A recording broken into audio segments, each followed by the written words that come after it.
Save the children নামক সংস্থাটির এই সংস্থার বিরুদ্ধে যৌন হয়রানি এবং অনুপযুক্ত আচরণের অভিযোগ উঠেছে, যেখানে ঊর্ধ্বতন ব্যবস্থাপকদের বিরুদ্ধে কর্মীরা হতাশ ও ক্ষতিগ্রস্ত হয়েছে। এই ঘটনাগুলো সংস্থাটির নীতি আচরণের ক্ষেত্রে বড় প্রশ্ন তৈরি করেছে।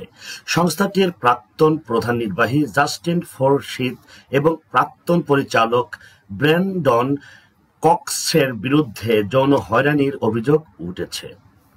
অনুসন্ধান ও সূত্রে জানা গেছে, বাংলাদেশে এই সংস্থাটি দরিদ্র বিমোচন ও শিশু সহায়তার নামে পার্বত্য অঞ্চল, চট্টগ্রাম ও বান্দরবন সহ নানান জায়গায় বাংলা বিরোধী জঙ্গি ও আদিবাসী বিদ্রোহীদের অর্থনৈতিক সহায়তা প্রদান করেছে ও বাংলাদেশের অর্থ বিদেশে পাচার করার ক্ষেত্রে এই সংস্থাটি জড়িত আছে বলে সূত্রে ও অনুসন্ধানে জানা গেছে। বিভিন্ন খ্রিস্টান মিশন ও আদিবাসীদের খ্রিস্টান ধর্মে ধর্মান্তরিত করার জন্য ব্যাপক অর্থ প্রদান করেছে সেভ দ্য চিলড্রেন নামক সংস্থাটি। বিভিন্ন স্কুলে দরিদ্র শিশুদের সহায়তার নামে বাংলাদেশের বিরুদ্ধে ষড়যন্ত্র করছে। সরকার পতন ও বাংলার বুকে নৈরাজ্য সৃষ্টি করার জন্য সেভ দ্য চিলড্রেন নামক খ্রিস্টান সংস্থাটি বিভিন্ন স্কুলে শিশু নেতাও বানিয়েছে। এরা জনপ্রিয়তা পাবার জন্য বিভিন্ন ইউনিয়ন পরিষদ বেছে নিয়েছে। দরিদ্র শিশু উন্নয়ন নামের সংস্থাটির কর্মী ও কর্মকর্তা হয়ে উঠেছে উচ্চবিলাসী ও আঙ্গুল ফুলে কলা গাছ। বিস্তারিত বিদ্যুৎ আহমেদ।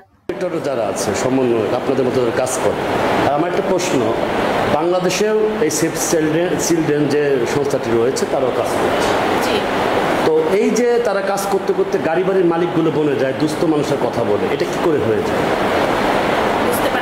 আপনার কথাটা বলতে মানে দুস্থ মানুষের কথা বলে, শিশুদের কথা বলে, তারা যখন চলে আসে তখন আপনাদের মতো থাকে, কিন্তু হঠাৎ করে তারা গাড়ি বাড়ির মালিক বলে যায়, এটা কীভাবে বলে? সেভ দ্য চিলড্রেন আমার কাছে আছে, অনেক আছে, গাড়ি বাড়ির মালিক হয়ে গেছে, তাই দুস্থ মানুষের কথা বলে তারা গাড়ি বাড়ির মালিক হয়ে গেছে। এই সেভ চিলড্রেন থেকে আপনি মানে আমি আসছি মূলত ভারত থেকে, এটা ফান্ড দিচ্ছে সেভ দ্য চিলড্রেন থেকে, সহায়তা দিচ্ছে সেভ দ্য চিলড্রেন। আমি জানি ইউনাইটেড নেশন। যদি এটা সেভের কাছে আপনি গিয়ে প্রশ্নটা করতে পারেন, এটা বেশি ভালো, কারণ আমি একজন ভারতের রিপ্রেজেন্টেটিভ, আপনি আইডি কার্ড যৌন হয়রানি করা সেভ দ্য চিলড্রেন সেবামূলক প্রতিষ্ঠান সাইনবোর্ড ব্যবহার করে বেছে নিয়েছে বিভিন্ন ইউনিয়ন পরিষদ সাভারের রাজপরিবারের শিল্পাঞ্চল। তাই এখন টার্গেট শিল্পাঞ্চল এর হতদরিদ্র মুসলিম পরিবারের সন্তানদের। বিভিন্ন অনিয়ম ও দুর্নীতির বিষয়ে প্রশ্ন করলে সেভ দ্য চিলড্রেন সংস্থার এই নারী ক্ষেপে যান ও তর্ক করেন। সূত্রে জানা গেছে, সেভ দ্য চিলড্রেন সংস্থার বিভিন্ন এজেন্ট নিয়োগ দিয়েছে বাংলাদেশের বিরুদ্ধে ষড়যন্ত্রকারীদের অর্থনৈতিক সহায়তা প্রদান করার জন্য। বাংলার বুকে সাদা প্রভুদের হস্তক্ষেপ করার চেষ্টা সেভ দ্য চিলড্রেন সংস্থা সহ নানান বিদেশি এনজিওদের। হঠাৎ করে এই গাড়ি বাড়ির মালিক, জমির মালিকটা হয়েছে কিভাবে? হঠাৎ করে কি হইতেছে? এই যে না প্লিজ একটু আমি জনপ্রতিনিধি বলছি। উনি হলো মাঠ পর্যায়ের একজন কর্মী, উনি বলতেছে যে আমি হলো মাঠ পর্যায়ে, আমার হলো মাসিক একটা বেতন দেয়। দারিদ্র বিমোচনের নামে বিভিন্ন এনজিওরা তারা আঙুল ফুলে কলা কাজ করছে।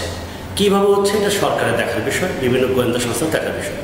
সেভ দ্য চিলড্রেন নামে যে সংস্থাটি কাজ করছে, এরা অর্গানাইজ করছে না, দেশের বিরুদ্ধে ষড়যন্ত্র করছে না, ছোট ছোট কোমলমতি শিশুদেরকে তাদেরকে ভুল তথ্য দিয়ে এবং ভুল শিক্ষা দিয়ে দেশের বিরুদ্ধে বা বাংলাদেশের গণতন্ত্রের বিরুদ্ধে ষড়যন্ত্র করছে কি না বা ষড়যন্ত্র করছে কি, এটি দেখার বিষয় বাংলাদেশ গোয়েন্দা সংস্থাদের। তবে সেভ দ্য চিলড্রেন নামের এইরকম অনেক এনজিওগুলো তারা আঙ্গুল ফুলে কীভাবে কলা গাছ হয় দারিদ্র বিমোচনের নামে, সে প্রশ্ন থেকে যায় অগোচরে। বিদ্যুৎ আহমেদ, স্বাধীন বাংলা নিউজ, রাজফুলবাড়িয়া, তেঁতুলঝোড়া ইউনিয়ন পরিষদ, সাভার, ঢাকা।